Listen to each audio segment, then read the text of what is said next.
ఎంత పొదుపు చేస్తున్నాం అనేది రాసుకోవడం కోసం ఒక బుక్, పెన్, క్యాలిక్యులేటర్, దాంతో పాటు ముందు నెలలో మన ఇంట్లో అయిన ఖర్చులకున్న బిల్స్ ఉంటాయి కదా, వాటన్నిటిని దగ్గర పెట్టుకోవాలి. ముందుగా బడ్జెట్ ని నేను సంపాదనతో స్టార్ట్ చేస్తున్నాను. ఇంటికి వచ్చే సంపాదన లేదా ఆదాయాన్ని నేను ఇక్కడ 4 కేటగిరీస్ గా డివైడ్ చేశాను. ఫస్ట్ కేటగిరీలో మనకి రోజు గడవడానికి కావలసిన అవసరాలు, రెండవ కేటగిరీలో మనకుండే కోరికలు,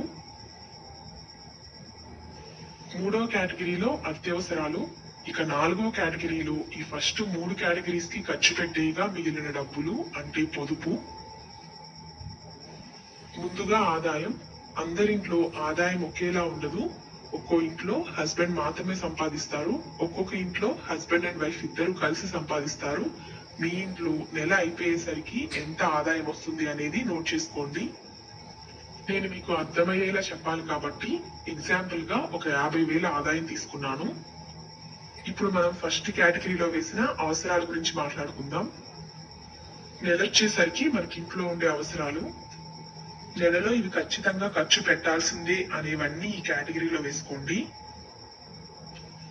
అంటే ఇంటి అద్దె, ఇంటికి ఏమైనా లోన్ తీసుకుంటే దానికి సంబంధించిన EMI, current bill, gas bill, water bill, పాలు, కిరాణా సరుకులు, కూరగాయలు, టీవీకి సంబంధించిన కేబుల్ కనెక్షన్ ఫీజు కానీ, ఫోన్ కి రీఛార్జ్ చేసుకుంటాం కదా అవి, పిల్లల స్కూల్ ఫీజులు, పెట్రోల్, ఇవన్నీ నెలలో మనం ఖచ్చితంగా వీటికి ఖర్చు పెట్టాల్సిందే.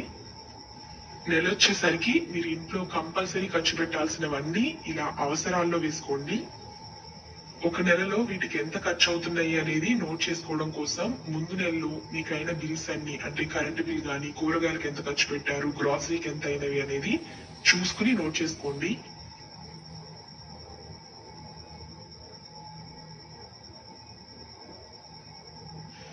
ఇవన్నీ కూడా అందరింట్లో ఒకేలా ఉండవు కాబట్టి నేను ఇక్కడ 50,000 సంపాదన తీసుకున్నాను కాబట్టి దానిలో సగం ఈ అవసరాల కోసం వేశాను, అంటే 25,000 వేశాను. ఇంకా నెక్స్ట్ కేటగిరీలో వేసిన కోరికలు. నెలలో కంపల్సరీ అయ్యే ఖర్చులు కాకుండా కొన్ని ఎక్స్ట్రా ఖర్చులు అవుతాయి. అంటే సినిమాలకు వెళ్తూ ఉంటాం, హోటల్స్ కి వెళ్తూ ఉంటాం, కొన్ని బట్టలు కొంటూ ఉంటాం, లేదా టూర్స్ కి వెళ్తూ ఉంటాం, పండగలు, ఫంక్షన్స్ లాంటివి వస్తూ ఉంటాయి. వీటి కోసం ఎక్స్ట్రా ఖర్చు పెడుతూ ఉంటాం. వాటన్నిటిని కోరికల్లో వేసుకోండి. ఇవి కూడా అందరింట్లో ఒకేలా ఉండవు, సంపాదనకి తగ్గట్టు ఖర్చు పెడుతూ ఉంటాం. నేను తీసుకున్న 50,000 సంపాదనకి దీనికోసం నేను 5,000 వేస్తున్నాను. ఇలా అయిపోయేసరికి వీటి కోసం ఖర్చు పెడుతూనే ఉంటాం. అంటే సడన్ గా బైక్ బ్రేక్ డౌన్ అవ్వచ్చు, ఇంట్లో ఉండే మిక్సీ పాడవచ్చు, బల్బు పగిలిపోవచ్చు, ఫ్యాన్ పాడవచ్చు. ఇలాంటి ఖర్చులన్నీ అత్యవసరాల్లోకి వేసుకోండి.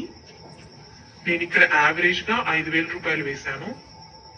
ఈ ఖర్చు ప్రతి నెల ఒకేలా ఉండదు. ఒక నెలలో కొద్దిగా ఎక్కువ అయిండొచ్చు, ఒక నెలలో కొంచెం తక్కువ అయిండొచ్చు. సో యావరేజ్ గా తీసుకోండి. ఇక లాస్ట్ కేటగిరీ పొదుపు.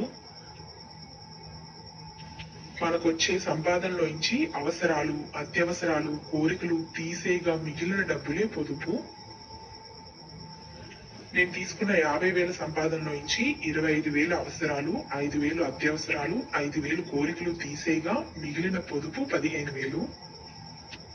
అంటే మనకు వచ్చే సంపాదనలో 30% పైగా పొదుపు చేసుకోవాలి. మిగిలిన డబ్బుల్ని బ్యాంక్ లో ఎఫ్డి చేసుకోవచ్చు, పీపీఎఫ్, పోస్ట్ ఆఫీస్, చిట్స్, ఏ రూపంలో అయినా పొదుపు చేసుకోవచ్చు. అంటే మనం 100 రూపాయలు సంపాదిస్తున్నామంటే అవసరాల కోసం 40 నుంచి 50 రూపాయలు పెట్టాలి, కోరికలకి 10 రూపాయలు పెట్టాలి, అత్యవసరాలకి 10 రూపాయలు పెట్టాలి, ఇంకా మిగిలిన 30 రూపాయలని పొదుపు చేసుకోవాలి.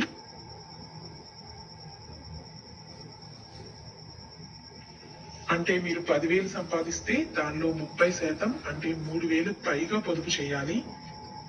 అంటే 20,000 సంపాదిస్తే 6,000 పైగా పొదుపు చేసుకోవాలి.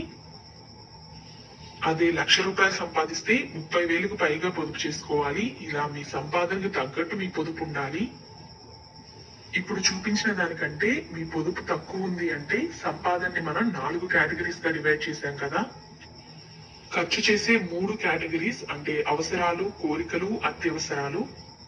ఇక్కడ మనం అవసరాల్ని, అత్యవసరాల్ని ఏమాత్రం మార్చలేము. అంటే అవసరాలు కంపల్సరీ కావాలి, అత్యవసరాలు ఎప్పుడు ఎలా వస్తాయి చెప్పలేం కాబట్టి ఇక మనం తగ్గించుకోవాల్సినవి కోరికలు.